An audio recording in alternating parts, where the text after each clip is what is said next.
I have with me attorney Tim Chalumeau. He's going to be joining me as we answer these questions. Tim will be with me in Jamaica and he runs our New York office. First question, my visa was canceled in 2019 at the U.S. Embassy in Jamaica. Do I need a waiver to apply for a visa again? So if visa get canceled, do you need a waiver? Tim, what do you think? It all depends. I know it's a typical lawyer response, but we got to understand what is the basis. So were you working when you came on your visa? Did you commit a crime? Those things are going to impact whether or not you would need a waiver or not. Absolutely. So again, every lawyer would say it depends. As Tim greatly said, we don't know why it got denied. It could have been you made a misrepresentation. It could have been due to you having a criminal background or you trying to work. It really depends. Yes, you can file a waiver, but there's also times where you don't need a waiver. So we need to know why the visa was canceled, but typically they will look at how much time has passed, your rehabilitation of your character, and if you have strong ties to your home country. Do you work for people in other states from Florida? 100% absolutely. Of course, you could be in Alaska, Hawaii, wherever. Immigration is federal law, so we can help you wherever you need help. We have clients in all 50 states. We have offices in Panama City Beach, Florida, Orlando, Florida, New York, Kingston, Jamaica, and coming soon, Bogota, Colombia. I overstayed on my visa because my daughter was very sick.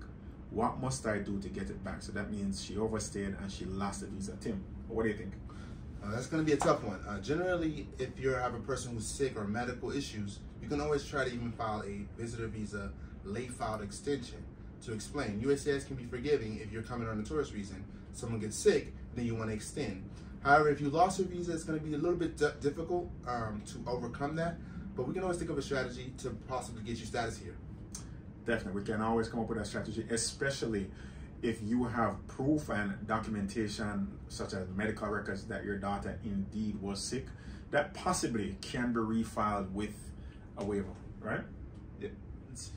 How long does it take if a U.S. citizen parent file for their son over the age of 21? So a couple of things to look out for in this type of question is, where is their son right now? Are they in the U.S. or are they in their home country? Tim, what do you think? I think they really need to look at the visa bulletin. I consult on this all the time. So in this particular category, right now, they're processing the green cards based on July 1st, 2015. So you would, if you were to file this petition today, it would take about 9 years for the green card to be issued, depending on if you're inside the United States or outside the United States. I hope you're outside the United States. It's much better outcome. Right, and then it doesn't make a difference if they're married or unmarried, right? Correct. It does make a difference if they're married or unmarried as well. So if they're married, it's more than 9 years. It could be longer. Correct. Right, and then the biggest thing is if you are inside of the U.S. and you're trying to adjust your status through this petition, it's going to be almost next to impossible because you gained unlawful presence. You are now out of status, and based on the preferential category, you need to leave the U.S. in order to take advantage of this type of petition. Can a child change from a J2 visa to a green card? So if you are on a J2, that means you are a derivative of somebody who has a J1. Can you move directly from a J2 just on your own to a green card? No, but there are some other ways in which you can move to a green card from a J2. Perfect. One of the things I think is possible is special immigrant juvenile status. So if you have a child who's a derivative under the age of 21 and their parent is here with them and their parent in their original country has abandoned them, either abused, abandoned, or neglected them, they could actually pursue special immigrant juvenile status through a family court, first step, and then the second step, they can file a petition with USCIS to get status. Nice. And you've seen a lot of those cases out in New York, right? Of course, New York is one of the best forms, I would say, to pursue special immigrant juvenile status based on how the court interprets the family court laws there. Yeah. So it's a much more favorable form. How does somebody become eligible for the SIJ? So if they can establish that either both parents or one of the parents have abused, abandoned, or neglected them. Okay. All right. So you see, if you are a child, meaning you are under 18, and you have proof that your parents that have guardianship over you, right? Mm-hmm. If they have abused, abandoned, or neglected you, you can file for an SIJ, which is Special Immigrant Juveniles. Yeah, and that leads to our green card. What about unlawful possession of weapon, such as a knife? So I'm assuming someone got arrested who is either undocumented or they're a green card holder. They got arrested for an unlawful possession of a weapon. Will that make the person deportable? Will they lose their status? I can't really say for sure. It's going to be really dependent on the state, right? Yeah. Ultimately, I wouldn't see that type of offense impacting your ability to get a green card. I think if you have more than one of those, it could be a concern. But ultimately, you would have to look at the state, then analyze it with the Immigration and Nationality Act to give you a clear path.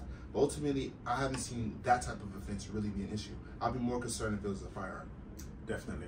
But if you were to use the knife to create bodily harm, then you would have some issues. But mere possession of a knife would not constitute crime involving moral turpitude. So if you get denied a visa in Jamaica, can you file a waiver? So again, this has been a huge topic right now. You can file a waiver, and you don't have to file a waiver, but it's always discretionary to the officer. You are not guaranteed. But Tim, what do you think? I think it's possible.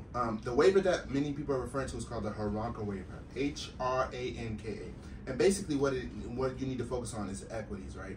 If you have a prior arrest, criminal history, they want to see the risk of harm of you coming into the U.S. If you're going to come on a visitor visa or you're going to come visit family, there's no problem. But it's about the risk of harm.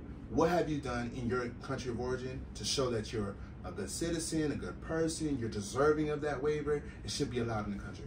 Do you think Buju Banton filed a Haranka waiver? Of course. Yeah? Why? Had to. Because of the nature of his arrest, yeah. Right? And also, you have to understand he has prominence. You know, he's a great musical artist. He has a lot of influence in Jamaican music, so for sure. But what about a person who does not have his type of prominence? Do you think they have a likelihood of success? For sure, but like for example, I would think a person who's involved in public service, yeah, like a police officer, law enforcement, who helps in the community, volunteers. You can make great arguments if they're involved in their church. Those are some factors you can use to really highlight that you wouldn't be a risk of harm if you were admitted into the U.S. There you get it. This question: what if you have a work visa for 2 to 5 years? How can you get your green card successfully before the time period is up? So there are many types of work visas, but the ones that are not green cards, such as the H-1B, H-2B, the J visa, and other H visas, there are routes available to get to the green card. Tim, what do you think? I think that the first thing, you got to talk to your employer. You got to see if your employer is willing to file for you. Yeah. And that's going to take a process where they're going to have to do recruitment, then they're actually going to file the petition, so you have to wait on that. But ultimately, if that's not a pathway available, you can always consider your background. Are you very accomplished in what you're doing? Maybe we can do an EB-2, NIW, yeah. Or maybe you can hold off and switch to an investor visa. Correct. Something that can help you build a case to find a way to get a green card.